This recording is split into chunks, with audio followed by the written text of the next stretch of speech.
আশ্চর্যের বিষয়, সংসদের ভিতরে এমনভাবে বিবৃতি জ্বালানি এবং খনিজ সম্পদ মন্ত্রী দিচ্ছেন, মনে হয় যেন তেলের উপরে দেশ ভাসতেছে।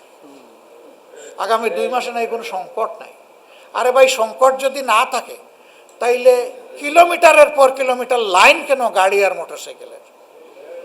মানুষ কি শখে গিয়ে সেখানে দাঁড়ায়?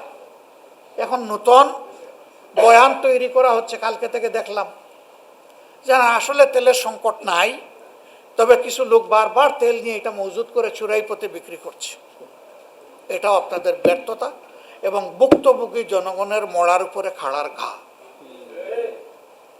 একদিকে কষ্ট করে ঘন্টার পর ঘন্টা হাঁপাতে হাঁপাতে তেল পাচ্ছে, আরেকদিকে তাদেরকে তেল চুর বানাচ্ছেন।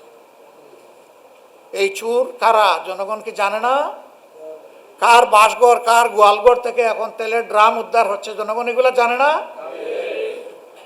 উদুর পিণ্ডি বুদুর গাড়ে আবার মানুষকে অপমান। এইটার কারণে জ্বালানি সংকট নাই, অথচ লোডশেডিং এখন মিনিমাম 6 ঘন্টা, ম্যাক্সিমাম 10 ঘন্টা। এটা হইল ঘোষিত, আর অঘোষিত কতটা সেটা বলা যাবে না। তো আমাদের যদি জ্বালানি সংকট নাই, যদি আমাদের বিদ্যুতের সংকট নাই, তাহলে লোডশেডিং কেন? এগুলা সব হলো পরস্পর বিরোধী মিথ্যাচার। জাতির সাথে ধোঁকা। আমাদের বৃহৎ শিল্প কারখানা, মাঝারি শিল্প কারখানা যেগুলো আছে, সেগুলো ফার্নেস অয়েলের অভাবে এখন সেগুলো বিপদে ঝুঁকিতে পড়ে গেছে।